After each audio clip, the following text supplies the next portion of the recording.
I helped to put together a teach-in at the University of London. That's the only thing that I ever helped to put together. You're lying. And there was one other thing that I've confirmed. I was at the American Embassy, and I went to a group of Americans who were demonstrating in front of the American Embassy one day, and I participated in that. Oh. How you doing, Bob? Nice to hear from you today. You nice to hear from me? Well, that's why I called you, John. Nice to hear from me, for crying out loud. I just want. Hello, Ann. What's on your mind on WABC? Remember when George Bush went fishing during the Gulf War? I wanted him to be impeached then also. This is Ann who changes her name. Sometimes she's Joan, sometimes she uses different names. She's a real sick broad. I wish somebody would do something to her so that she could stop being so frustrated, but I guess they don't have a sack big enough to put over her face. I was listening to Jay Diamond last night, and he had a guy on from the impeach Clinton campaign or group, and I haven't heard anything on your show, and the numbers. Well, there's nothing to hear because it's a lot of malarkey. First of all, it is. Yeah. First of all, in order to impeach, it has to come from the House of Representatives. Well, he was. And then the Senate votes on it. See? Yeah. Well, he was getting up. Okay. On what charges? On what charge? I don't know, lying and things like that. Because there's some. High crimes and misdemeanors. The Constitution says high crimes and misdemeanors. I don't know why people are so immature. They keep playing around with this impeach stuff. Like they wanted to impeach that scumbag, Flim-Flam-Florio, that jerk, the worst governor New Jersey's ever had. Oh, sure. That's all they talked about was impeaching. Now they have a chance to get rid of him real nice and easy by voting for the other candidate on November 2nd, and the polls say maybe they won't do it. Well, I guess it's just wishful thinking. That's right. All right. So why waste your time and play games? People are so stupid. That you know what? That's the cross I have to bear. It just occurred to me. This is the burden I carry. That I have to be so intelligent, surrounded by pygmies, pea-brained pygmies. That an open appeal to Mrs. Whitman over the air. She has to change her appearance just a little bit. Look a little spiffier. Oh, yeah. She's smiling. She dresses like a school marm in an. And she looks like she's in pain all the time. Yeah, I know. And Florio comes on after her, and he's just a one big smile, and Well, yeah. And we're rooting for her. That's all I can say. Well, I'm still going to vote for her, Jim. What do you want from me? I'm voting for her also. Okay, thank you. Okay. So, let's see. Where are the women? I see this at least. In other words, it says I suspected, Joe. Your comment about Somalia was just a cover. No, it wasn't. You have this obsession. It's not an obsession, Bob. It is. It's an obsession. Well, I want to be militant like you. It's an obsession. I want to be militant against the feminists. Don't you want somebody to be militant against the feminists, Bob? I just get a little tired of your theme. Yeah, but I'm tired of the feminists. I'd like to fight them. You don't want to fight them. I'm not tired. I'm not interested in whether you want to fight them or not. I want to give credit to men when it's deserved. I'm sick and tired of men being bad. You know what? I have a hunch you're probably a very insecure man, unsure of your masculinity. Well, one day, probably been rejected by. First of all, I don't think you've been. Well, to put it delicately, I don't think you've had it in a long, long time, if at all. Well, that's not. You see, all of this is irrelevant, Bob. No, it's not irrelevant. I'll tell you why it's not irrelevant. Because it's the reason you speak the way you do. Yeah, but you see, the feminists have reasons too. Yet they. Joe, I'm a little tired of this diatribe. Really, I'm tired of it, Joe. Okay, Bob. I mean, he's a Johnny one note. I mean, it's pathetic. It's just absolutely pathetic. The whole thing is pathetic. When I say the whole thing, I mean this program. Pathetic. But if you were listening closely, and you were, obviously, you could see that once again Slick Willie, and I guess he can't help himself. I guess it's just, he's like Joe, the caller just ahead of you. Joe can't help himself but talk about the fact that he is afraid of women. He can't get away from it. It's pathological. Well, it's also pathological with Slick Willie that he talk out of both sides of his mouth. And this, of course, is the trademark of an inveterate liar. That's right, Bob. Thank you. But even while he was saying we're getting out, we're not getting out. And even while he was saying that that the mission was completed, the mission wasn't completed. By the way, what is the mission? Woman, I don't know if you recall yesterday, this lady called up and said that she and her family used to serve in the military and how they got along so well with the white troops during times of war. Do you remember? Her name was Debbie. Whatever. Well, she should understand that the reason that blacks and whites get along during times of war is because war is a natural ground. It's a comfort zone for a lot of European people. Just European people? Right. And isn't it interesting? Oh, get off the phone, you scumbag. I knew he was gonna lapse into his black racist diatribe. It's dangerous to do a type of interview that I did with Dr. Kellerman because all of a sudden I get the feeling, first of all, it's very repetitious. It's deja vu for the 10 millionth time. But all of a sudden, everybody's a gun owner, and everybody knows, like the famous phrase, under lock and key. And I've had guns, and I've always had guns, and I love guns. And it's as predictable as the night following the day. It doesn't make people a bad person, but, you know, if there are any neophyte talk show hosts, anybody out there, and you wonder, what would you do if nobody called? Well, I've been blessed. I've never had that problem. But if I ever did, all I'd have to do is say, guns, gun control, guns. And immediately 10,000 people would call. It's surefire. So if I were giving a course on how to do this program, and some people have suggested that I do, for a munificent fee, of course, if I ever do, that would be rule number one. If the phones aren't ringing, just say gun control, and the phone will ring off the hook. I mean, it's so dangerous. Ladies and gentlemen, let me tell you, it is so dangerous to do the type of newsbreaker that I did, because immediately then it becomes dominated by these guys that have their gun on their mind. They like to play with their guns. Obsessed with it. Obsessed. Yeah, Bob, sorry to torment you with more about gun control. Article. Oh, hi, Bob. Subject was Somalia. I was in country in 66, 67. You were what? I was in country. Where were you? In country. No. In 66, 67. Under American command. I chose to be in the military. There were some I can't hear you, George. We're losing you. I'm sorry. Okay, fine. Can you speak up, please? I'm speaking as best I can. Cheap phone. You have a cheap phone.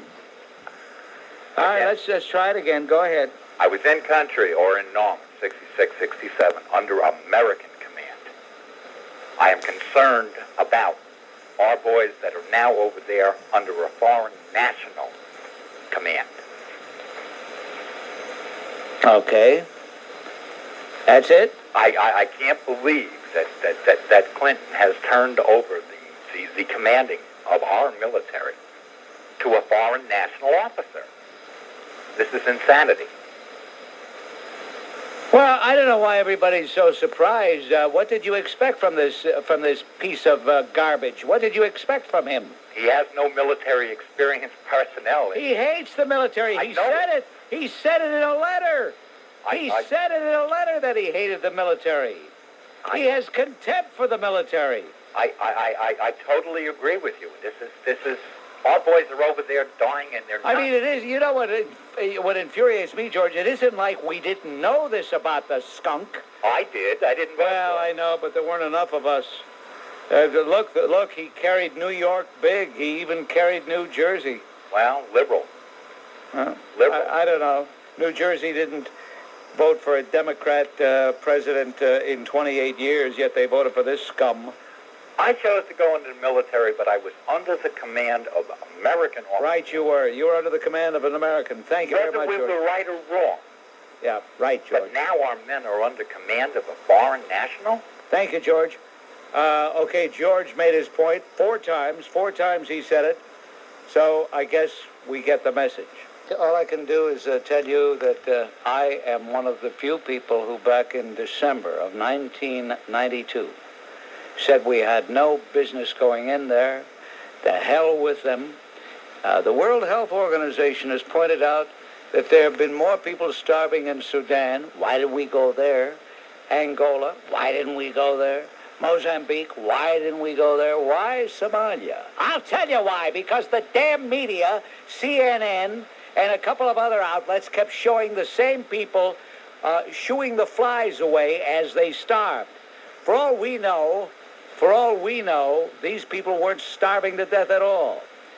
If our initial and only reason for going there was to stop the starvation, we did that long ago. Why did Slick Willie keep the troops there? And why now are those same troops dying? They didn't die until recently. Why? There's a lot for that so-and-so to answer for, but he's lucky. The media still loves him. Well, if that refugee from Madame Tussauds wax museum, Florio, doesn't he look like he belongs in the Madame Tussauds wax museum? If Waxface thinks that he's going to be helped by Slick Willie, he's got another thing coming. Oh, that's it, Slick Willie. Your timing's perfect. That means more votes for Christy Whitman, the next governor of the state of New Jersey. Of lefty liberals, and in the case of the blacks involved, also racist and anarchists, make divisive remarks. Bill Clinton at the fundraiser for racist Dinkins, who, by the way, suddenly loves Jews. Eric Adams, a scurrilous remark about Herman Badillo, and then the vicious lie by the so-called black ministers who called Rudy Giuliani's backers fascists. And they accuse conservatives of being divisive. And half of the time, Bob, these so-called black Baptist churches are nothing but gathering places for hate whitey in America rallies. It was pathetic last week, Bob, when I heard newsmen, not news people, say they're searching for a motive in the latest killing of a white tourist in Florida. It was pathetic because the media in this country, Bob, still doesn't realize or doesn't want to admit what we're up against. We're in a one-sided race war, but only one side's doing the attacking. As that greasy slime ball who looked like a shrunken head before he croaked, the jazz trumpeter Miles Davis said before he croaked, "If I had 1 hour to live, I'd like to spend it choking a white man." And the black racist who murdered the white man as he slept in the parking lot of a diner in Florida said, "I went looking for a white man." In the 1990s, you don't need a motive to kill white people. It's open season on whites. And I believe this attitude is pervasive among a majority, but not all, of blacks in America today, Bob. It certainly is more than the downplayed handful we always hear about. And Bob, last Friday, you had your once-a-week black caller who said, "You've never been black, so you have no right to comment on black people." And then we see a reporter interviewing a black neighbor of another black who just slaughtered his or her children or let the children starve to death, and the neighbor is telling the reporter, "I don't understand. I've known them for 10 years. I didn't think they were capable of doing something like that." So blacks don't know their own better than anyone else. This is just an attempt to silence justified criticism of blacks. That's why they're hoping the New York Post folds and why they try to silence anyone who reminds people of how things really are. Every day they prove that they're the Nazis, Bob. Thank you. All right, that's John of Staten Island right here on WABC. Here's Ted Danson did was just disgusting. If he's a representative of white people, then I'm insulted.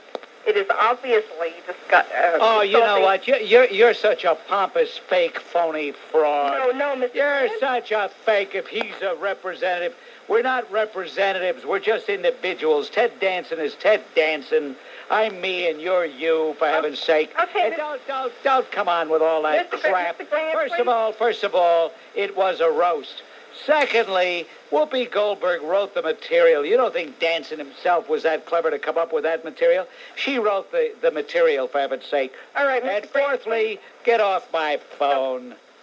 This health care plan, you mentioned the $2.6 trillion war on poverty, which began in the 1960s under Lyndon Baines Johnson.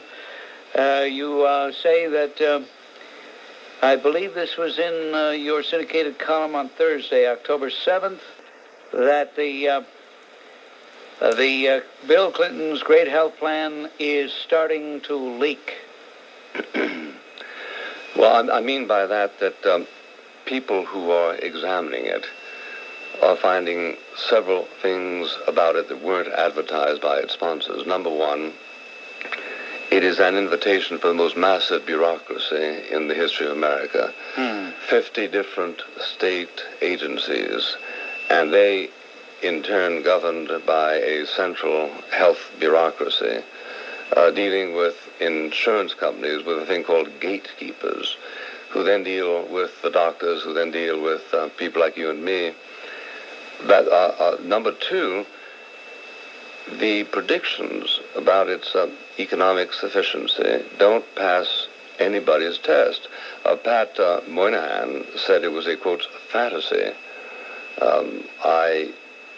In recalling what he said, used the word voodoo economics. It's kind of fun to use that in this context. The people in New York City have said that the hospitals predict a $4 billion shortfall on what otherwise might, revenues might otherwise come in.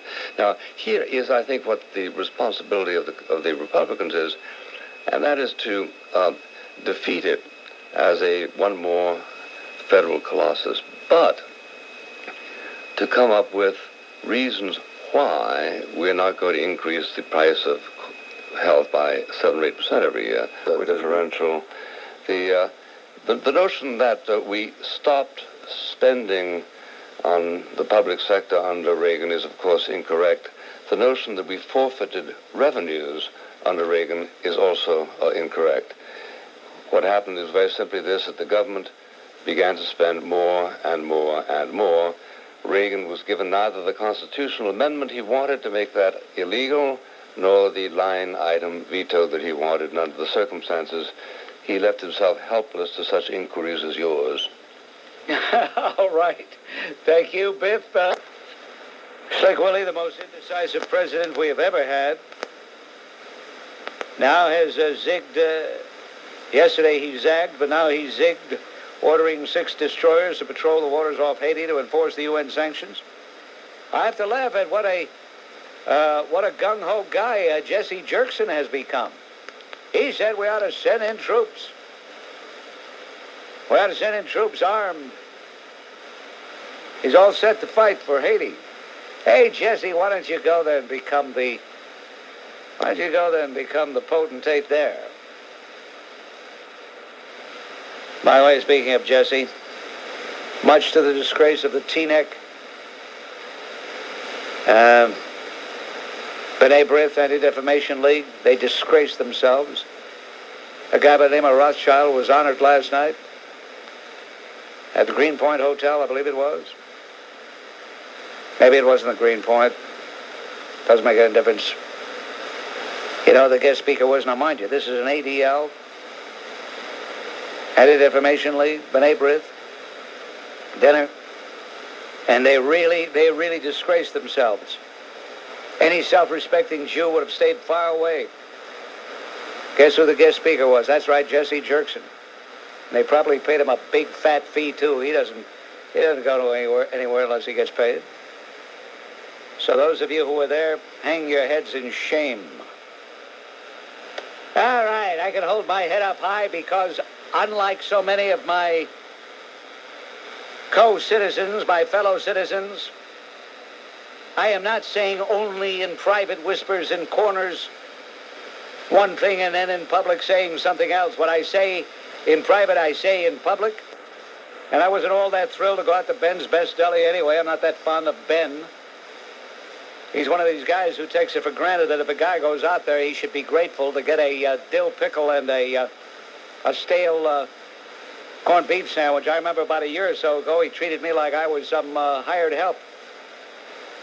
But in spirit, I was there for Rudy, and I think it's great that Ed Koch came out and endorsed Rudy. It shows that Ed Koch is able to put his concern for the future of New York above any partisan politics. I tend to disagree with you on that statement with the NBC producer. That's why these red fascists speak in private. When you come to in public, like the Greek make a statement, they hang him. I remember when Barry Gold... It was Jimmy the Greek. It was Jimmy the Greek. Jimmy the Greek. Oh. Yeah, and listen, let me say something to you. There's nothing to disagree with. I didn't say he didn't say it. No. I didn't say he didn't say it. I didn't say he didn't say it. I said he said it. Yeah, okay, so then what is the agreement? That's the way they talk in private. Okay. And when I talk, when Barry Goldwater spoke... I don't want to hear about some old story from you. I don't know. I find it difficult to listen to guys who sound like they have a cigar on both sides of their mouth. I'm sorry. Sorry. Guy's probably a nice guy, just don't feel like, I just don't feel like listening. Hey, get some cheap whiskey, will you? Gargle with it. It'll make your voice even worse. I'm in a bad mood for a change. Read the newspaper. But listen, too bad you. Oh, get off the phone. You're not gonna engage in any meaningful dialogue with me. You're not capable. Hey, I'll tell you what you do, Eric. Go to school, get an education. No, you don't even have to. Just mature a little bit, and then we'll talk. George, you're on WABC. Hello. Hi, Bob. How you doing? How am I doing? What kind of stupid question is that? How am I doing? What do you mean, how am I doing? No, what do you mean by how am I doing? What do you mean? You should be doing better. What do you mean, how am I doing? Seriously. This stuff today, boy, that's incredible. No, what does a guy mean with that? How you doing? How you doing? How you doing? How you doing? Hillary on Tuesday, okay? Yes. And that dinner they had over there for Dinkins, I was happy to be there at 11 o'clock to pick up one of my customers.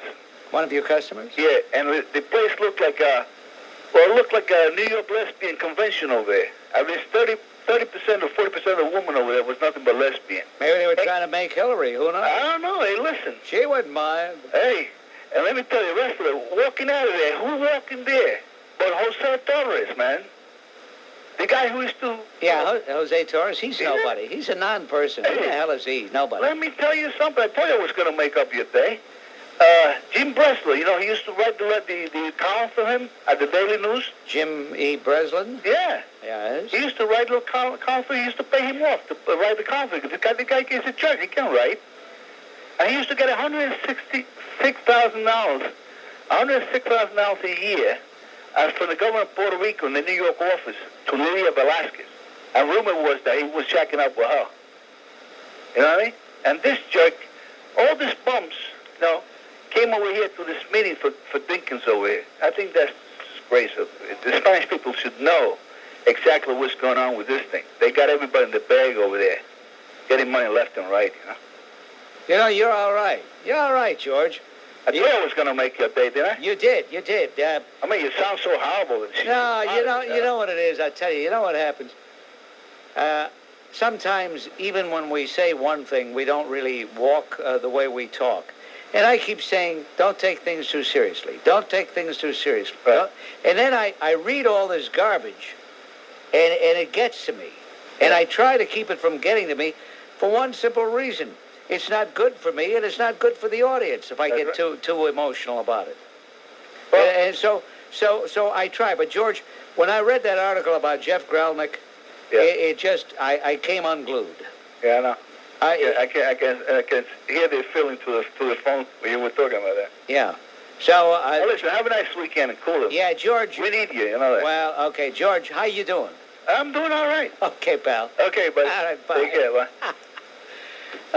Dear me, sometimes I can't stand myself. That's the truth. Hello, John. Yeah, Bob, how you doing? Bob, I'm a lifelong Republican here in New Jersey. But I hate to tell you, I'm going to... I knew there was a butt coming on.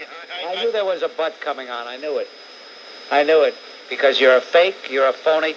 I could tell by the delivery.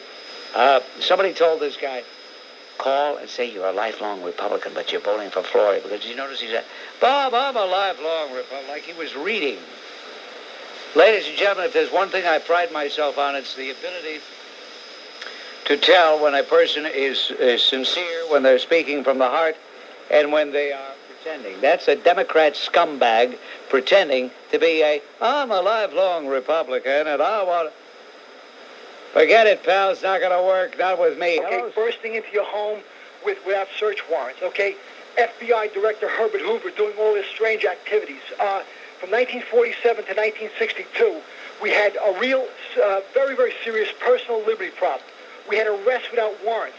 We've got people that will knock you down because you decide you like an abortion. We've got people who don't like you because you're for women's rights.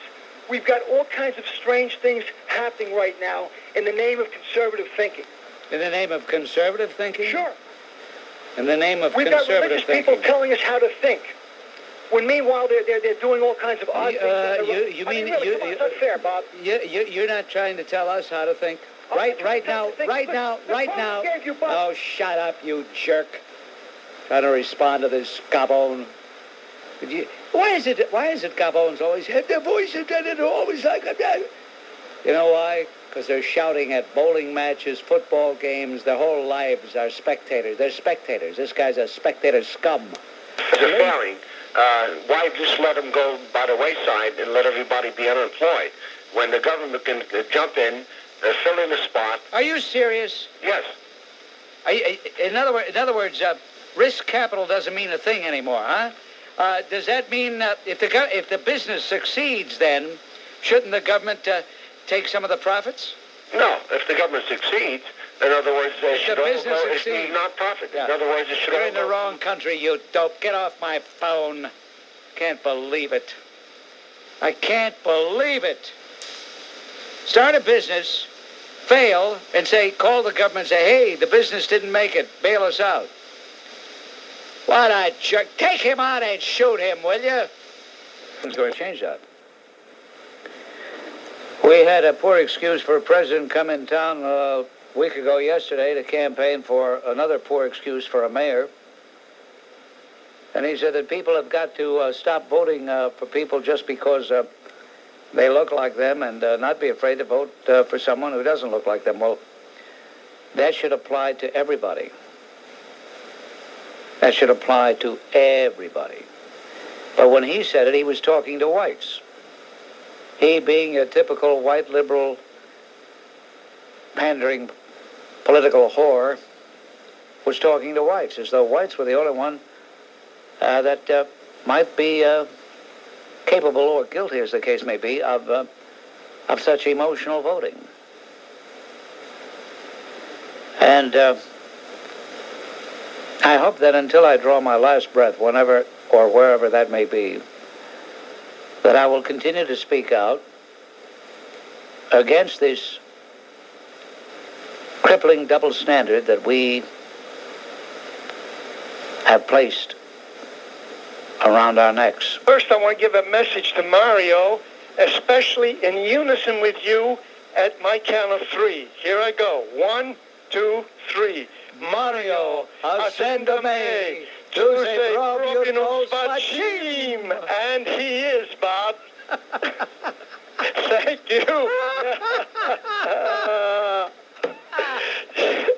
Oh, that was that. Oh, I feel so good. It's therapeutic. Oh, my God, that's therapeutic. We ought to get Rocco Perde and make it a trio. Oh, my. Ladies and gentlemen, if I asked you who, in your opinion, is perhaps the most arrogant, the most supercilious, the most pompous oaf in public life, if you really are perceptive, if you are fair-minded, you would have to say the arrogant governor of the state of New York, and you would be absolutely correct. But ladies and gentlemen, I want to tell you that he has a very thin skin. Listen to this story. And I want to thank Howard Cannon of Bloomberg News Radio for providing me with this story. Last Thursday, during the groundbreaking ceremony at Staten Island College, Mario Cuomo, draped in cap and gown, walked to address the assembled crowd. A lone student gave voice to what has come to be known to Mario as the Bob Grant salute. And here is a sample of what we mean in case you don't know. Do we have it available in there? We don't. We don't have it available. Why should it be available? I mean, after all, we only play it every day. All right, it is available. Okay. Mario, agenda me, do they Pro-Dinkins, Hachim. All right, that's from the computer. That's a computer. Okay. At any rate, the loan student gave voice to that. He said, Mario, agenda me, do they Pro-Dinkins, Hachim. Mario, incensed, absolutely livid, exclaimed to his entourage, I must, he said a no-no word. A no-no word. Well, it was the F word. I must be in Bob Grant country. Then Mario changes direction, approaches the young male student and says, I'm Mario Cuomo. Who are you? He shakes his hand. The kid almost melted. Cuomo made him feel very uncomfortable as he demanded to know his name. Can you imagine? What is your name? What is your name? What is your name, huh? You have relatives in Germany? I mean, what the heck? The guy demanded to know this poor kid's name. The press was in attendance to ask the governor questions about the Thomas Grasso situation. Mario was there to celebrate the new campus of Staten Island College and to get another chance to wear robes and show what a great academic he is, what a pedagogue he is. Obviously, practicing for some higher calling. Anyway, I thank Mr. Cannon for supplying me with that report on the scene. Whoever the... Yes, hello, Darren. Yeah, how you doing, Bob? You scumbag. That's a nice start, Darren. I thought Darren tried to sneak through yesterday. Let's try Dean checking in here. Bob. The program's officially on now, ladies and gentlemen. Yes. How you doing? Ladies and gentlemen, this is called the How You Doing Show with a bunch of Gavones. What's on your mind? The other things that I'm concerned about, sleazeball politicians, a lying skunk like Flim Flam Florio, an arrogant jerk like Mario Cuomo, an unworthy, pathetic excuse for a mayor in New York. Well, we're fortunate here in Connecticut because the Gavone that we have in Hartford decided not to run again. So I really... Let's say hello to Tom checking in from Norwalk, Connecticut. Hello. Are you there, Tom? Yes. I'd just like to say that I hope Mayor Dinkins gets stumped the next election.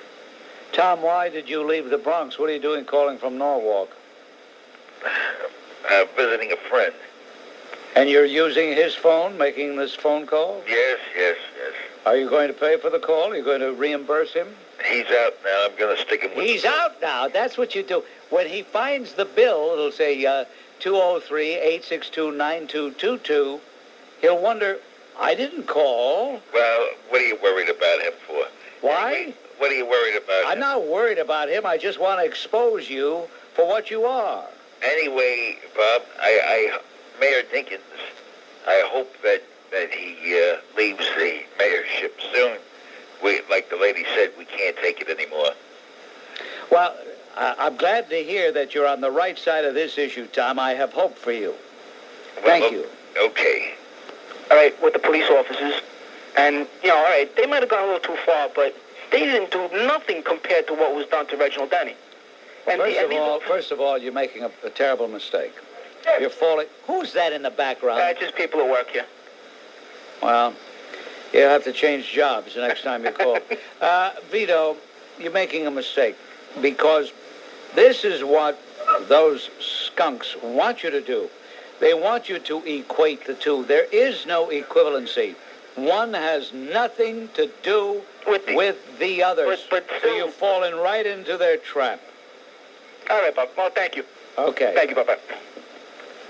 The Gavones will do it every time. I'm not saying that Vito was a Gavone, but that's what Gavones do. They fall right into the trap. He proves what I've said all along. If you really want to indulge that instinct for toughness, give him life imprisonment without parole. Cut it out, you fake If it's phony in the frauds. news, people are talking about it on New York and America's #1 talk station, 77 WABC. What an arrogant schmuck. By the way, I want to congratulate my colleague Curtis Sliwa, who in the last year and a half or so has grown tremendously as a talk show host, as a radio personality.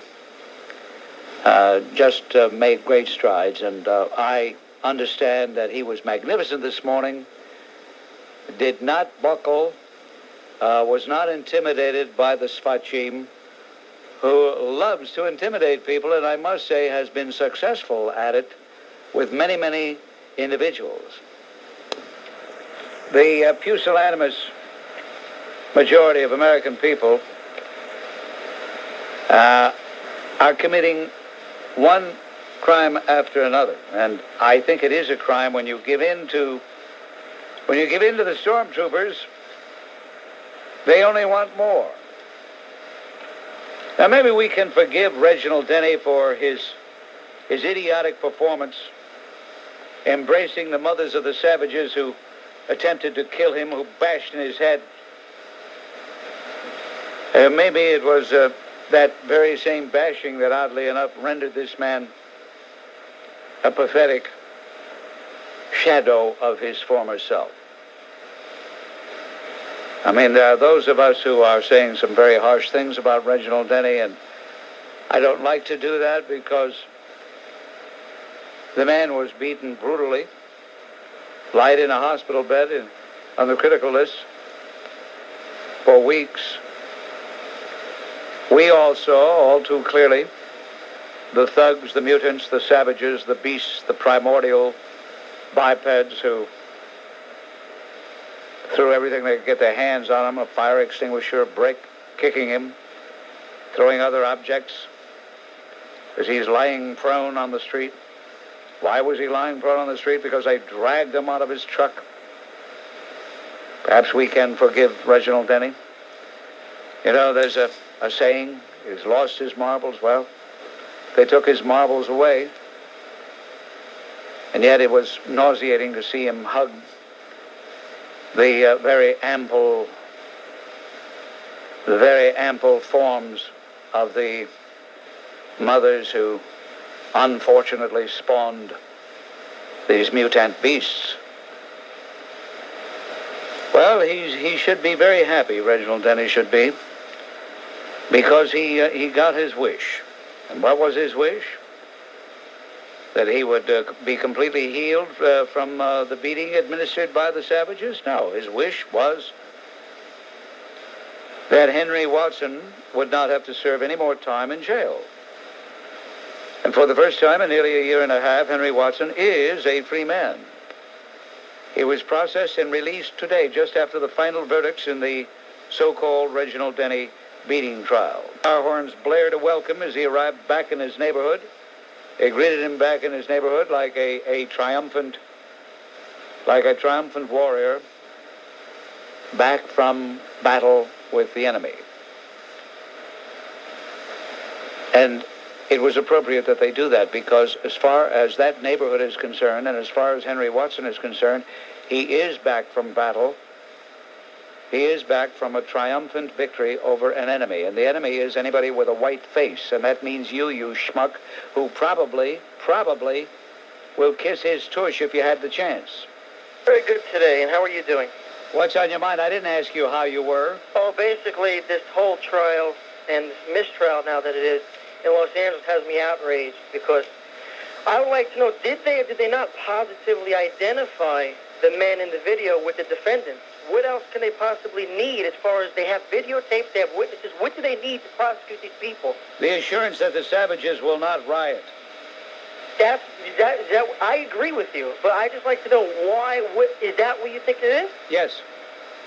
I think it was all based on fear of those wild beasts out there in south central Los Angeles. Well, you're sorry that wait a minute. You're sorry I'm that sorry my composure isn't all there.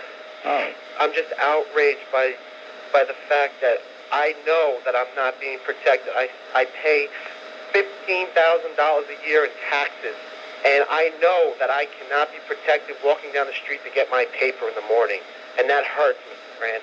That really hurts. I'm sorry. All right, thank you. I don't know whether he's all that sincere or just auditioning. Maybe he called. You know, a lot of people, what they do, I must tell you this, a little inside stuff. A lot of people, what they do is they call a producer, about to produce a play or maybe a motion picture in the city, and they say, I want you to hear, I'm going to call Bob Grant. You can listen to me as I make my call and see what you think. I really think some people are auditioning for something. Chop him up and make him into bolognese sauce. I mean, he's making me so mad. Ridiculous. Yeah, he is. He's absurd. Words fail me. My contempt for the Smachim. And what a bully. What a sensitive little twerp he is. You know, at a groundbreaking ceremony on Staten Island a week ago, Thursday, some kid said, hey, Mario, tu sei proprio lo Smachim. Cuomo had a fit over that and had this kid shaking in his boots. This was told to me by a reporter from another radio station.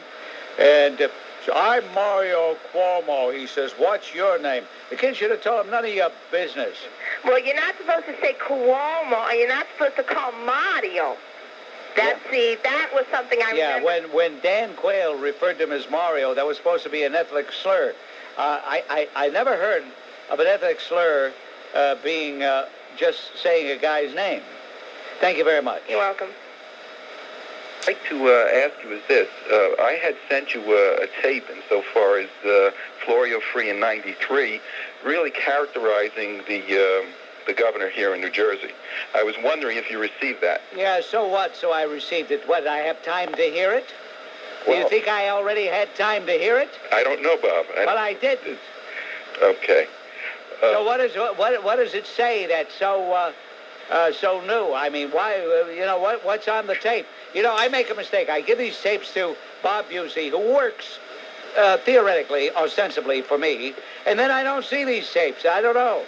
So I don't know. What does it say on there? Well, it's a song that was produced by the Coalition New Jersey Sportsmen that really brings the feelings of the people here. Well, we rarely do songs. So you people who want to send me cassettes, and I think I'm going to go into the cassette business. Let me tell you, I think I'm going to, because all the Gavones out there, and if you send me a cassette, you're a Gavone, because that tells me you're naive enough to think that I have an opportunity, that I have the time to listen. That's number one. Number two, that I'm going to play it on the radio. There are a lot of reasons why we can't play most of the tapes we get.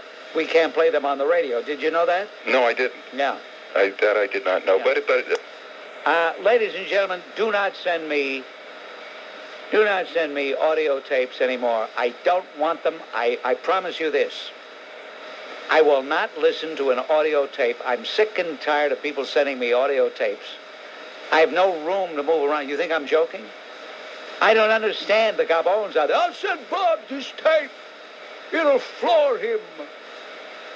Yeah, it's not floored me. It's ceilinged me. I was really... See, James Carville's theory, and who can knock it? He's been successful.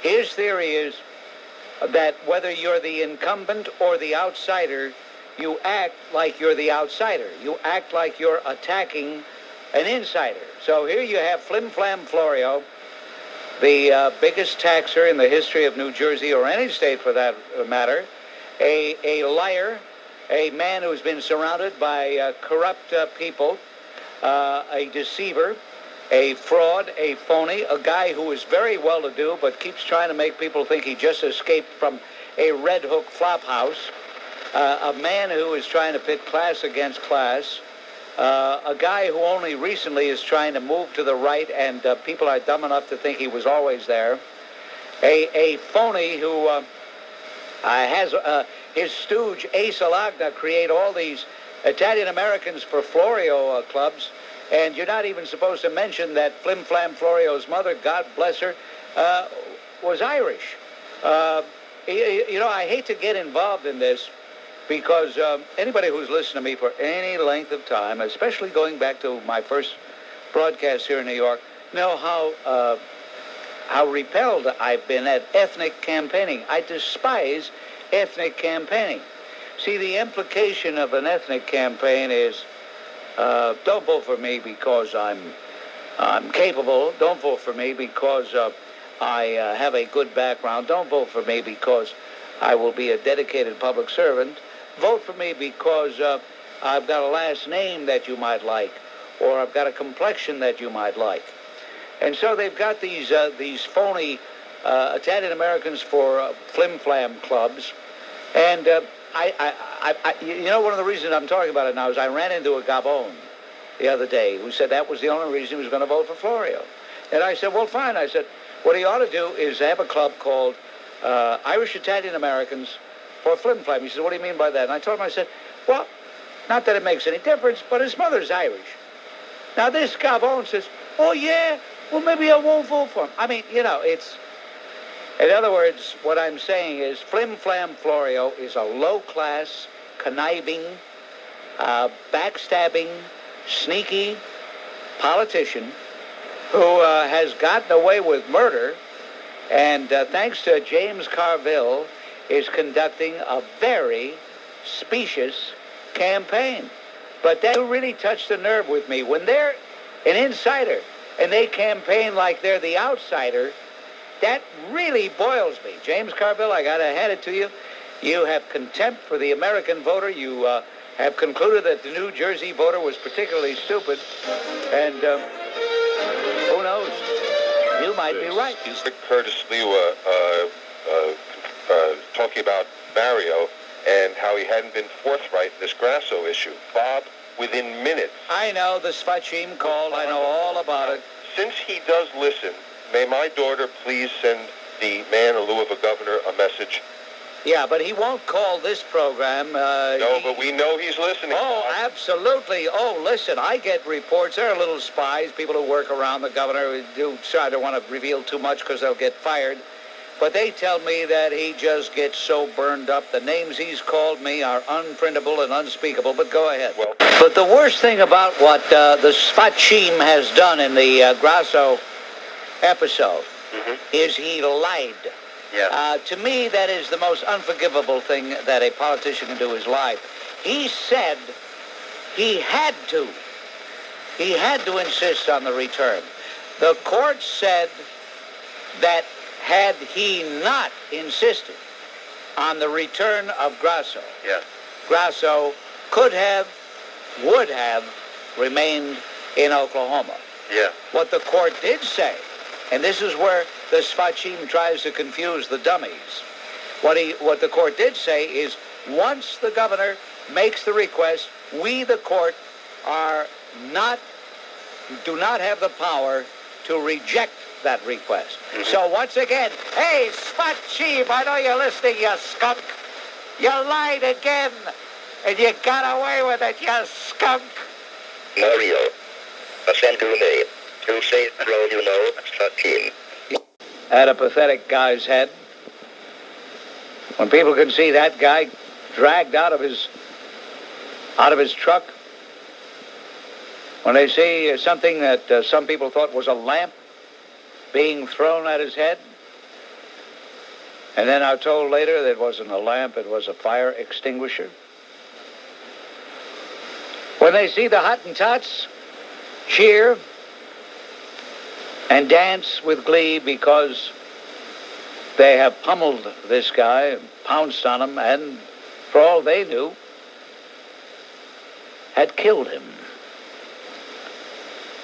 And he was clearly the enemy. How did they know he was the enemy? Look at his skin.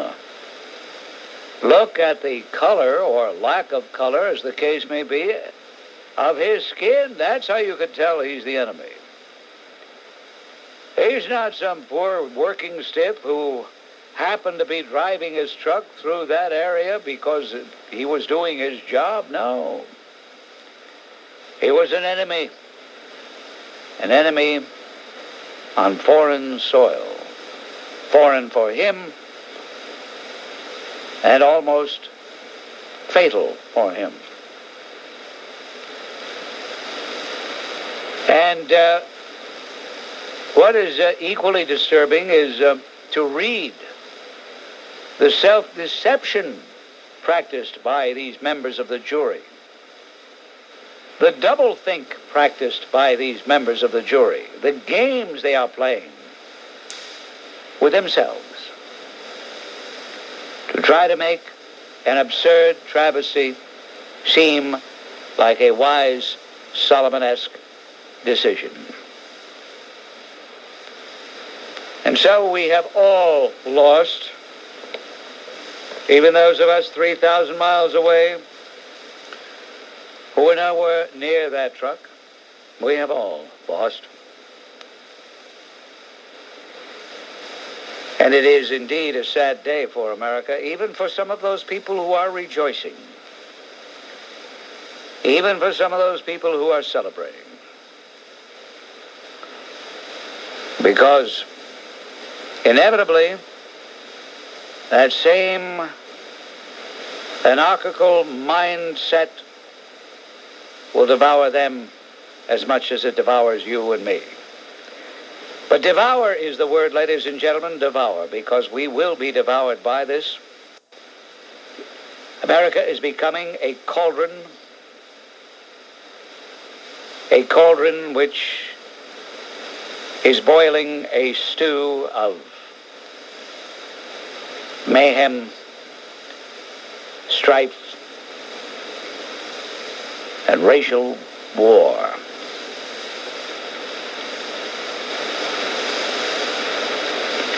The Sfachim, I'm happy to tell you, is becoming the laughing stock of the rest of the country. Not that it does us any good. But the Sfachim, people all over the country, are saying, what is this Mario Cuomo that he will not allow justice to be done and will not allow a mutant murderer to be executed in the state of Oklahoma? Why is he so obsessed with bringing him back to New York?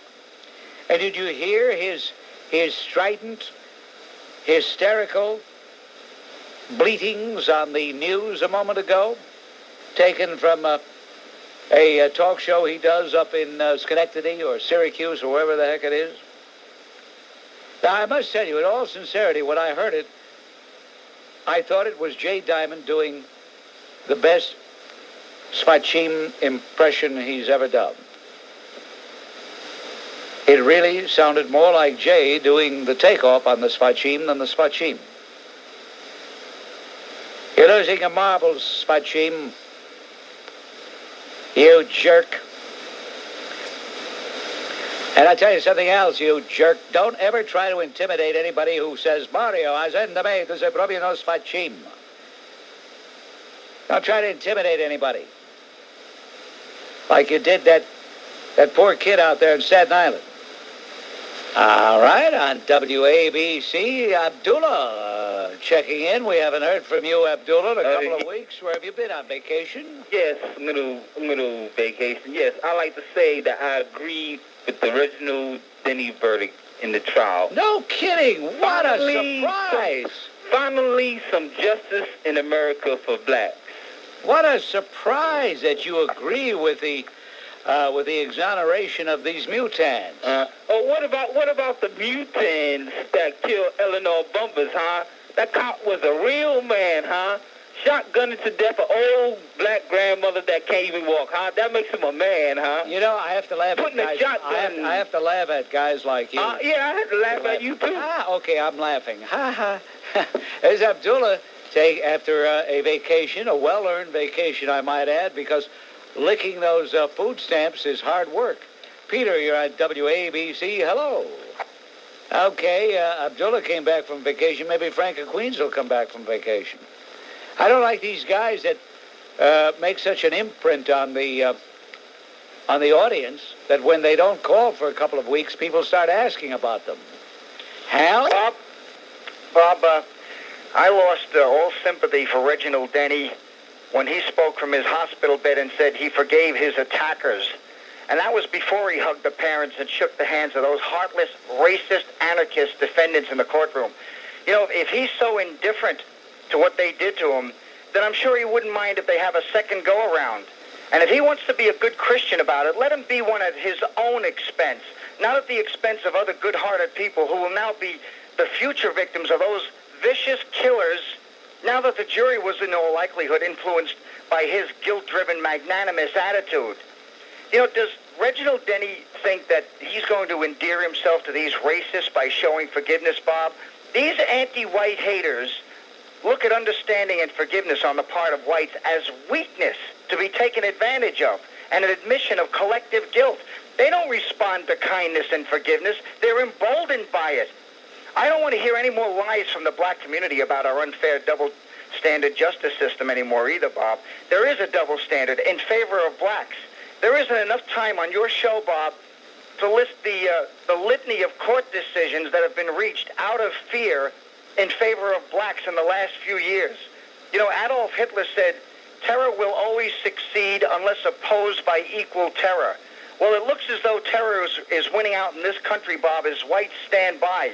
And, you know, every time whites do speak of the disproportionate amount of crime committed by blacks, you get these white pandering pundits that jump right in, and they do their politically correct duty and say, do you know it's mostly other blacks that are the victims of black crime? As though the black community is just as anxious to punish these black misfits and thugs as white people are. It's not true. I've heard blacks make excuses for black crimes all the time, even when they're the victims of black criminals. Much of the black community would rather see black criminals defeat the white racist system by their getting away with crimes. That's why the police are attacked half the time when they come into black neighborhoods and projects to arrest black criminals who just victimized other blacks. So, victim or not, Bob, until most blacks start showing more support for the police, instead of looking at them as an occupying force, I have no sympathy for those black victims politically correct white liberals are always reminding me about. Thanks, Bob. All right, that's John of Staten Island. I was listening to your opening comments about the trial over in L.A., and I have to agree with you and the rest of the American public that are white, that was the worst thing that could ever happen in this country. Letting them guys go. They looked at the videotape. It shows that them guys wanted to kill that man. It shows more on that tape than what them two good cops were doing to Rodney King. Whatever them cops were doing to Rodney King, they were doing it as a part of their job. But these black guys almost killed this guy, and they get away with it. I can't understand this country. Believe me, Bob, we have to do something. We got to do... Gumbada, you remember when you first called me was in the fall of 1970. Right. We thought things were bad then. Yes. We would love if we could just restore what we had back then, wouldn't we? Right. I mean, it just keeps getting worse and worse. I remember when you called and you reported on an incident that occurred near Arthur Avenue there near Gabe's Candy Store, remember? Right. And you were joining me back then in predicting where we were headed if we didn't stop it. That's right. This is what I can't understand. When is the white American, not the black American, the white American going to wake up? I mean, you've been fighting this thing here for 20 years that I know of in this city. You know what I mean? And I've been going along with you. And a lot of people in my community have been going along with you. Gumbada, thank you for the call. Got to move on here. Mine. Today, the men's room attendant, that limp-wristed tennis player, the man of many hats. You know, the one that is led and is not a leader. You know who I'm talking about. The guy who's going to let 50,000 people, probably dressed in bow tie, white shirt, and trench coat, and perhaps a few people with fez and house dress, have a concert, and center stage there'll be Farrakhan preaching his hatred and racism, and this is the man, David Dinkins is the man who's going to okay this. After all the hatred and anger that's already in the city, he's going to let something like this happen. Yes. And even though I don't agree with him, I think he's a pretty smart and witty guy because how else would a 19-year-old baboon get his picture in the paper? Thank you very much. On WABC, we're forging ahead on the circus, which is also known in some circles as the Bob Grant Show. Comments to make to you concerning Judge Gary. Judge Gary is a skunk. Let me speak, Bob, because you've been misinformed. Been misinformed? Yes, you have been misinformed because Bob DiCarlo Jr. is not. He's not Bob DiCarlo Jr. His father's name is Dominic, so how could he be Bob DiCarlo Jr.? You don't even know the guy's name, for heaven's sake. Bob, don't interrupt. Yeah, what are you, a Mike Long stooge? No, I'm not a Mike Long stooge. Listen, what are you, a Ron D'Angelo stooge? I'm not a stooge of anyone. No. I'm an independent thinker. Oh, okay? there are no such independent thinkers. I've heard from many, many people, besides Mike Long's stooges and Ron D'Angelo's stooges, as you call them. Well, that's what they are. Oh, you're entitled to that opinion, but I believe you've been misinformed. Oh, really? Yes, because Bob DiCarlo is not the person that we in Brooklyn, in Kings County, want to represent us. Well, who elected you to speak for the people of Kings County, Glenn? Who the heck are you? I am a county committee member. Oh, he's a county committee member. In other words, you want that hack Joe Bove to be elected, right? No, not necessarily. Well, that's what's going to happen, pal. Well, you're going to lose Chris Mega's seat, you dummies. Listen to me, Bob. You Republicans are your own worst enemies. No, Bob. No wonder George Clark got out of politics. He couldn't stand all you Gavones in Kings County Republican politics. All the Kings County Republicans I have spoken to, and I've spoken to quite a few. Yeah. None of them have come out and said they want Bob DiCarlo in that senatorial seat. In other words, they prefer the Democrat. No. Well, then, what? You don't have a candidate, you don't. We will have a candidate, believe me. We will have a candidate. At this late stage, you're going to come up with a candidate? Yes. Yeah, who? Ron D'Angelo's kid brother? Why not? What, does he have a kid brother? He's a better person than Bob DiCarlo. Yeah. Well, you're another jealous guy. You know, when a guy comes along with a little class like Bob DiCarlo, little guys like you get jealous of him. No, Bob, why should I get jealous? I don't know your problems. No. You're wrong, Bob. You know what makes me mad? You're going to give the seat to the Democrats. That's what you guys always do. He would have lost anyway because no one would have voted for Bob DiCarlo because nobody likes the guy. Oh, really? You're speaking for yourself. Anybody who gets into fight in a bar over something silly is not the kind of person wait a minute. He didn't get in a fight, you jerk. Yes, he did. He didn't get in a fight. You know what? You're a small, petty, putrid guy, and it's because of people like you that your party will always be in the minority in Brooklyn. Wrong, Bob. Yeah, wrong. You are. Yeah, wrong. You know, where's your candidate? Who is your candidate? We haven't decided yet. We haven't decided. Okay, go in the back room. Go in the back room, light up a cheap cigar, and pick a guy, will you? Judge Gary, in his position as Supreme Court Judge Gary is a fink. An absolute fink. You guys better come up with a candidate. Give me his name, and I'll support him. Okay, fine, but come up with a candidate so I can support him. I don't want Bove in there. Neither do I. I don't want the 23rd District, which was so ably, for so many years, represented by a great guy like Chris Mega. Chris Mega is a wonderful man, and the only reason he's not running for I know, he's a judge. Because Cuomo pulled a sharp move. I know, that's Svachim, see? And you guys fell right into Svachim's trap. You fell right in. The Svachim used to say to me, you know what the Svachim said to me one time? How dare you do that? Come on, how dare you do that? You know what the Svachim said to me one time? He says, I don't have to worry, he says, because those dumb Republicans in Brooklyn will fight amongst themselves or they'll destroy themselves. How does that grab you? There's a lot of very intelligent Republicans here, Bob. Yeah, well, then get together. Unify. Do you know what unify means? Look it up in the dictionary. Yes, I know what it means, Bob. Okay. Bob DiCarlo is the major cause. All right, forget about DiCarlo. Forget about DiCarlo. I want to defeat Bove, you boob. Bob, I'm very disappointed in you. Yeah, I'm disappointed in you. Even his kids are mad at Glenn. Hey, the kids, they're screaming, Daddy, get off the phone. You're making a fool of yourself. Did you hear his kids say that? Okay, ladies and gentlemen, let's check in with Joan. On the western spur of the turnpike. Two other individuals. I had approached the outer door of the Reo Diner, opened it, went into the vestibule, and was confronted by the two inner doors of the Reo Diner. And much to my chagrin, my shock, and my horror, I saw two large signs that said Florio.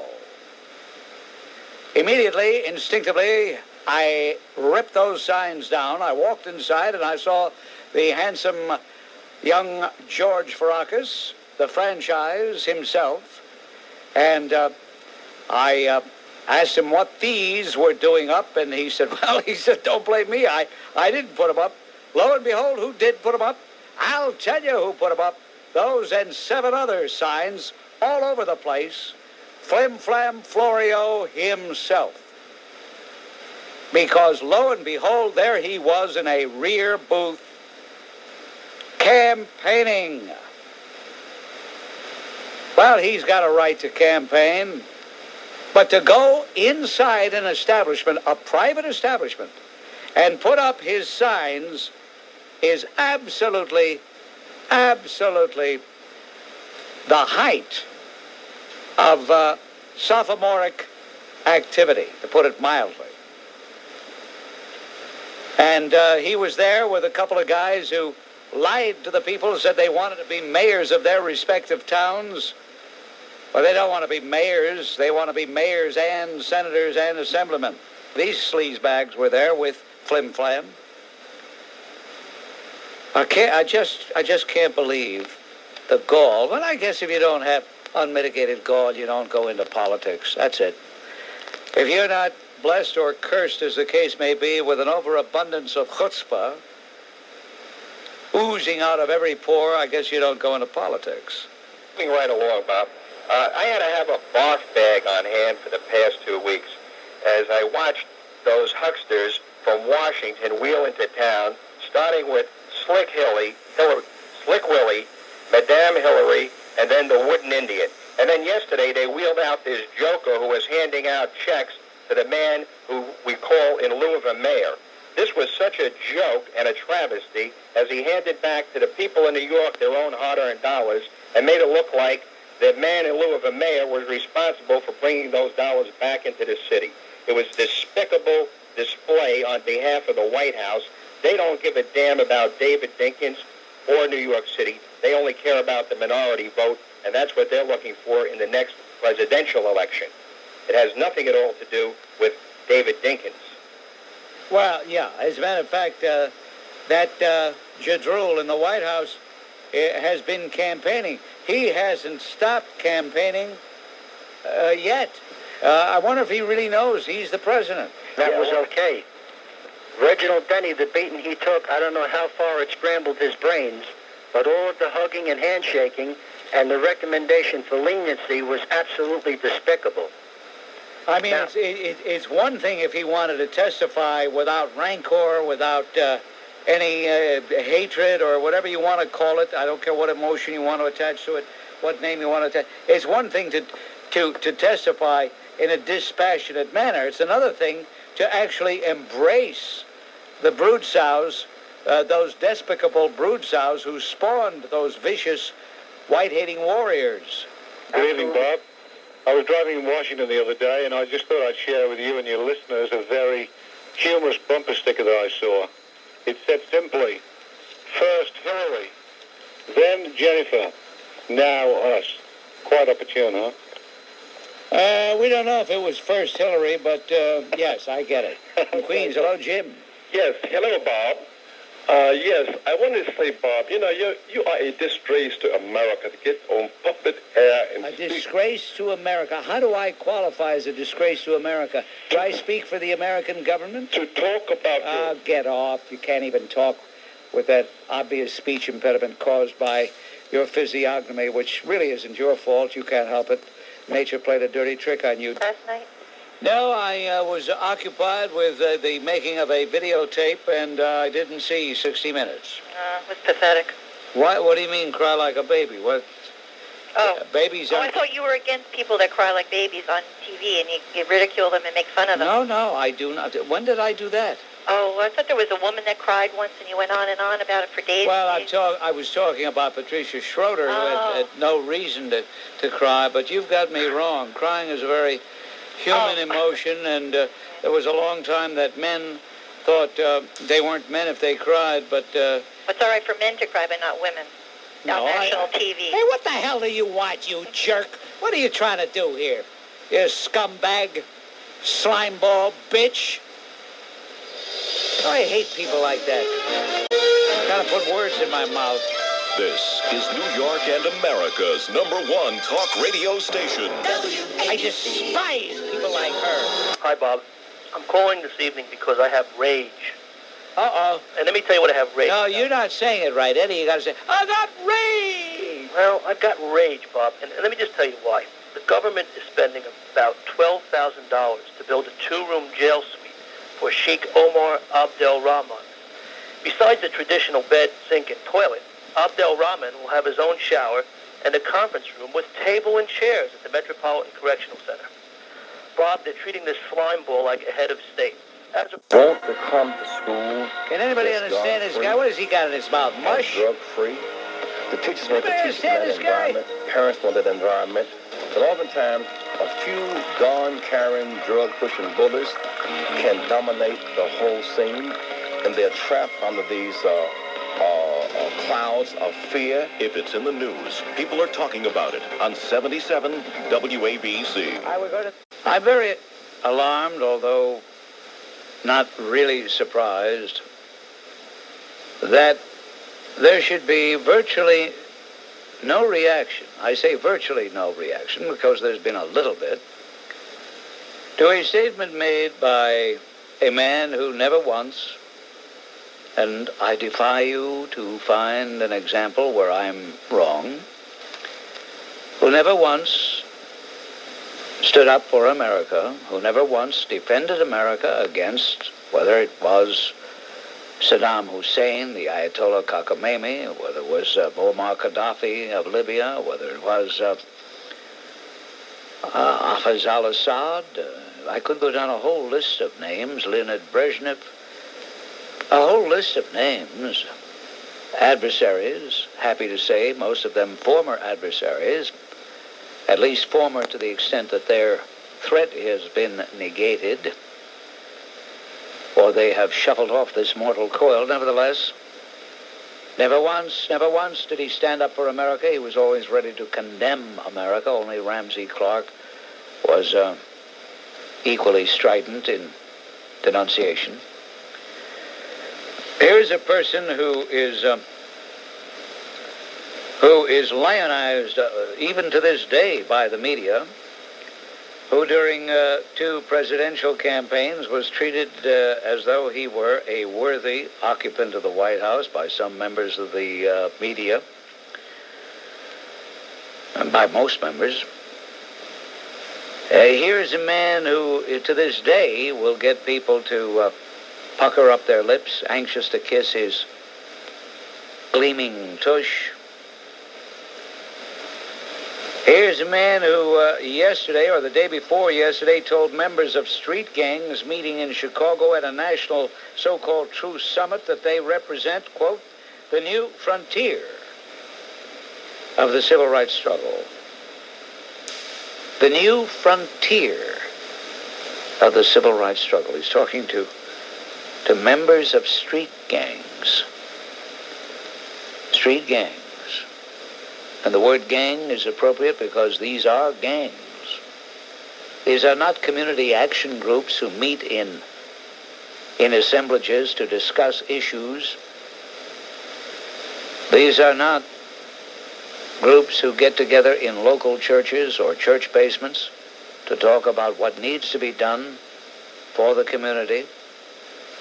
These are not civic-minded individuals who talk about who to endorse or who to vote for in a forthcoming election. These are marauders. These are mutant marauders. These are predators. These are biped predators. These are people who raise money, if that's such a word we may use, by virtue of selling drugs, by virtue of robbing stores, by virtue of breaking into automobiles and breaking into homes and selling whatever it is that they steal. These are creatures of the night who would stop at nothing to get what they want, and indeed they are getting what they want because they are not stopping at nothing, and no one is stopping them. These are hoodlums, these are outlaws. These are enemies of society. These are people who have served notice loud and clear in Los Angeles, California, in Chicago, Illinois, in Miami, Florida, New York, in Newark, New Jersey, in community after community, in city after city across this great nation. These are not people who are concerned with bettering educational levels. They are not concerned with better housing. They are not concerned with cleaner, safer streets. They are concerned only with their own avarice and only with their own hatred, which someday, hopefully, will consume them as it is consuming so many others who are innocent. And yet, Jesse Jackson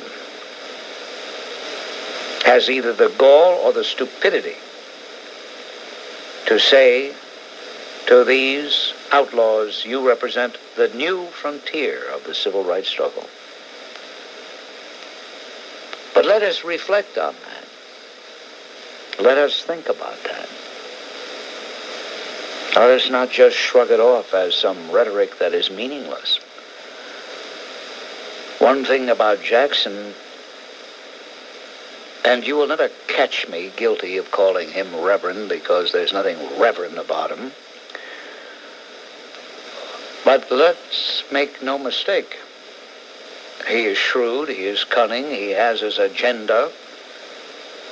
And by virtue of his own verbal memoirs, he hates white people. I mean, you know, you fellow whites out there, you make me laugh. Here's a guy who said he worked in a place where he spit in your food. Can you imagine if he were a white guy who said he worked in a place and he spit in black people's food? That guy would have been read right off the stage. That'd be it. Fini, as the French would say. Fini. The curtain would come down. It would be the end of his public life. His career would be over. He could go to private life, but that would be it. We had a Secretary of Agriculture told a ridiculous joke with prejudicial overtones, and bingo. Earl Butz was out. And we've had a whole host of people say equally innocuous things that rubbed some people the wrong way. Bingo, they were gone, but not this guy. And I would not even be mentioning him were it not for the fact that he's right. These gangs do represent the new frontier of the civil rights struggle. And it means that he is sanctioning violence. And why not? It's worked. It's worked. Mao Zedong, the man who gave us the Cultural Revolution, the man who was responsible for the death of perhaps 30 million Chinese. This is an indisputable fact. He said diplomacy comes out of the barrel of a gun. Diplomacy comes out of the barrel of a gun. And what the Jesse Jackson message is, hey, look what you accomplished in Los Angeles. 4 police officers who were found innocent had to stand trial again, and 2 of them not only had to be convicted violating the Constitution, which says we should not be subjected to double jeopardy, but they would not be allowed bail, and they have to serve their time. Meanwhile, some ruffians, some savages, some vicious beasts dragged some schmuck out of his truck. And you saw the tape over and over again in sickening detail, smashing his head with a brick which has been determined is not a lethal weapon, at least not in the hands of blacks in South Central Los Angeles who are upset over a jury verdict. Then it is an expression of justifiable and understandable outrage. Outrage. Your lethal weapon is my utilitarian object of outrage. Rob, according to the Best Cities to Live in Almanac, New York City has fallen from 7th place to 140th. Is it still every decent citizen's incorrect perception about New York and racism that makes us hold David Dinkins and this administration in contempt? We've been vindicated by this report, Bob, but not to the liberals. They'll blame it on 12 years of Reagan and Bush. And, Bob, David Dinkins' response to the latest incident of black anti-Semitism, the attack on Jewish students in Riverdale, calling them Hebes, Dinkins said, acts of racial violence will not be tolerated. Yeah, if the alleged perpetrator is white, like when he assigned 24 detectives right away to the phony shoe polish attack. But when the attacker is black, Frankenstein and the Mummy move faster than David Dinkins. Also, Bob, the Haitians are on the verge of hacking each other to death for a lousy gallon of gasoline because of the energy shortages due to the UN embargo. Bob, I thought it was only rich, spoiled, selfish Americans that couldn't do without their automobiles and creature comforts. Haiti isn't even an industrialized nation, and they want to kill each other over energy shortages. This vindicates our kicking Saddam Hussein out of Kuwait. Imagine if he was in control of 70% of the world's oil supplies, what would be going on in the world right now? And all these poverty-stricken Haitians, they sure seem to manage to own automobiles and have the money to fill their tanks, where a gallon of gas is 3 times the price as it is here. And I wonder if that trio of anti-American racists, David Dinkhate, Charles Ranghate, and Jesse Jackhate, are going to send a telegram to Haiti telling their fellow blacks not to spill blood for oil. Another thing, Bob, America is constantly condemned by these jealous racists in the black community and liberal left-wingers as having exploited the natural resources of third world countries. And, of course, we're also responsible for most of the pollution. Well, black poachers in Africa and South America are responsible for almost wiping out a number of precious animal species, including the elephant, tigers, etc. For guess what, Bob? Financial gain. It's white people, mainly from America and England, who are on a campaign to save these nearly extinct animals. And, Bob, on that spot that runs on WABC radio at night, The Pulse of the Planet, they speak of Lake Managua in Managua, Nicaragua, that's had human and industrial waste dumped into it for the last 60 years. And they're just getting around to cleaning it up now. It wasn't America that polluted that lake. And on the contrary, this country is leading the way to scientific solutions to world pollution. America is the savior of the world, not the blue-eyed devil as jealous third worlders refer to us as. Thanks. John of Staten Island right here on WABC. Not to mention that at the inauguration, on the podium, should never be forgotten, was he was flanked by Mandela, Tutu, and Belafonte, aside from Abrams, who might as well have been painted black. I didn't mind Mandela because Mandela is a world statesman, and you're right. He has shown a lot of class, and I've never heard him say anything anti-white or anti-American. I think Nelson Mandela has earned a special place, at least in my book. As far as Harry Belafonte has never said anything in praise of America. He's a white hater. He's an America hater. He's a commie lover. And of course, the guy you're talking about, Paul Robeson, not only fled this country, although nobody chased him out, he went to the Soviet Union. Yes. Which at that time, of course, was our arch enemy, and praised the Soviet system and denigrated America. So. All this says is this is what David Dinkins' priorities are. This is where his values are. When I tell you that a segment of American society has declared war on the rest of us, maybe now you'll listen when you think of things like this. To Flim Flam's abatement ploy, and this concerns the market transition facility, the insurance gimmick that he's rigged up. Yes. He did put out a clever, I put that in quotes purposely, codicil to that relating to the market transition facility.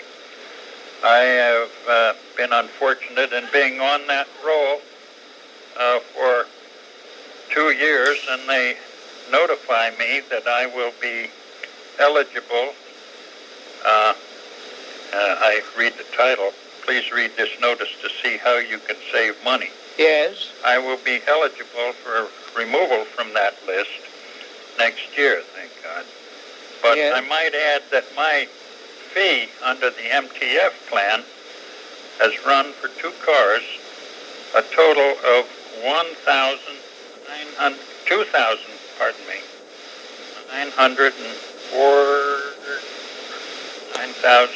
Well, this guy's through. Will you wake me up, everybody? Okay. $2,955 annually. I thought that was quite a ploy following up your mention of his abatement refund. The second subject is that I would like to propose a rating questionnaire on average ethnic traits or characteristics. This could be initiated with Afro-Americans, citizens perhaps extended to other ethnic groups later. Ratings in the first trial test might be measured on a scale of 1 to 10. Or with apologies to Danson on perhaps a scale of 0 to 10 in the first run. As a title, this might be labeled the Denigrator Index. Not on. Properly pronounced Denigrator, I suppose, but I like Denigrator Index better. Wondered about your comments on these two items. I think it's absolutely fascinating. Absolutely fascinating, sir. Absolutely riveting. Fred from Clifton.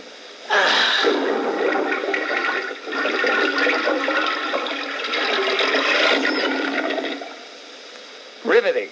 And that they call in lieu of the mayor, and everything else negative they can call him, served in the Marines. Yeah. Took a chance. Just a minute, let me finish. Wait a minute. I'm not hanging up on you. I'm just asking you a question. Do you mind? Or do you want to make a speech that somebody wrote for you? No, I'm making a comment. All right. Well, then I'm making a comment, too. The comment is, what is that, the serve in the Marines? What did he do in the Marines? How long was he in the Marines? And what does this have to do with his qualifications to be? What does this have to do with his qualifications to be reelected to the United States to the mayorship? Giuliani dodged the Marines. Cut it out. Now all of a sudden we have a race of who was in the Marines.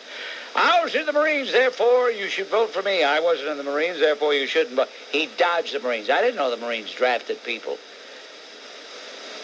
What a lowlife. For complaining that they endorsed Giuliani. Now here we are. Wait a minute, the Post endorsed Giuliani too. Yeah, but I buy the Post and I like Giuliani. I'm talking about people that didn't buy the Daily News because they endorsed Giuliani. Cut it out. I'm serious. Cut it out. So what are they going to do? They're never going to buy the News? No, I'm wondering. Well, then they should buy the Times. The Times endorsed Stinkins. No, but I'm saying we're 100 miles away. Yeah. Why should that affect anybody here? Well, all I can say, Bob, is the Moulignons are alive and well, all over. On WABC, we're forging ahead, and let's say hello to Mark. Anthony, you're on WABC. Hello. Yeah, a while back, one of your callers said that the Moolies are taking over. What? And, well, your caller, I think he was from Connecticut. I'm not sure where he was from, but I heard him say that the Moolies are taking over, and you didn't get upset, and you didn't backlash him. What was I supposed to do? Well, I'm just saying that if it had been a black caller saying something anti-Semitic, you would have went ballistic on it. Really? Yeah. But that just, to me, it just says to myself, in my psyche, that there are people out there like that who believe in calling African Americans all them type of names. It really don't bother me. Because you know why? I'm better than they are. Well, if it didn't bother you, why do you call? You see, you know what? You're not being honest. Because Anthony, you're not being honest with yourself. You are the host. Anthony, you're not being honest. You don't get upset. But had it been a black man doing the reverse, Anthony, then you would have gotten upset. I don't mind you. I'm not. Get off my phone, you creep. Trying to respond. He keeps talking. What I wanted to say to the gentleman was this. He's lying to himself. He says it didn't bother him. If it didn't bother him, he wouldn't be wasting his time calling the show. That's all I wanted to say to him. But he had, his motor mouth was engaged, and he couldn't disengage. I just wanted him to put it in neutral for just a second there so I could say what I wanted to say. Then he could have continued. He'd still be on. But he cut his own throat, which isn't a bad idea, Anthony. I'll send you the razor blade. And they interviewed this Carol Waters, who was the jury forewoman. And they showed the footage of the mob attacking Denny, and Ted Koppel asked her how she could possibly acquit him of the murder charges. Yes. She stated that in her mind he had no that being Damian Williams had no premeditation as far as attacking Denny, and Koppel said, well, of course, with second-degree murder charges, she could not differentiate, which leads me to believe that the whole thing was a farce. And then secondly, Koppel asked her, well, what do you think were the extenuating circumstances that, he wasn't trying to kill Denny? And she said, well, the fact that he was hurt, he was hit with a brick before they pulled him out, somehow helped Williams' case. And Koppel gave her an incredulous look and said, well, gee, in my estimation, that would actually work to his detriment if someone was enfeebled, disabled, and then pounced upon. And when they came back from the break, he asked her again, and she gave some circumlocution answer, but she never addressed that. It was almost, if it wasn't so pathetic, it would have been laughable. And it would have been much better if she had been honest enough and said, hey, look, he's black, I'm black, and I don't care what he did. I could never convict him. But you're on WABC. Hello. Bob, I did not see the Giuliani interview with Marsha Kramer, but I've seen Marsha Kramer all summer, and I've left messages with CBS about the fact that Marsha Kramer is a perfect example of the double standard as applied to gender rather than race. She's a perfect recipient of all this largesse devoted, given to women. She's allowed to wear whatever she wants, her bouffant hairdo, her skirt halfway up her thigh, lipstick, makeup, all kinds of makeup jewelry. Nothing's going to help her. Nothing's going to help her. Yeah, but the men have to sit there like penguins in monkey suits with nooses around their neck, otherwise known as... Right, you are. It's tough to be a man, right, Joe? Don't you ever get tired of a Johnny one-note theme for crying out loud?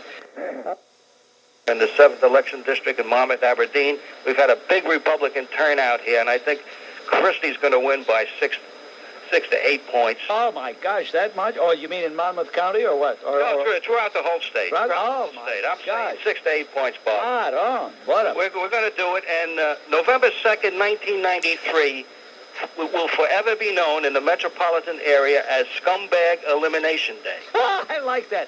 The complaint is that the insurance companies are being able to exclude people from coverage because the more they can exclude, the more money they can make.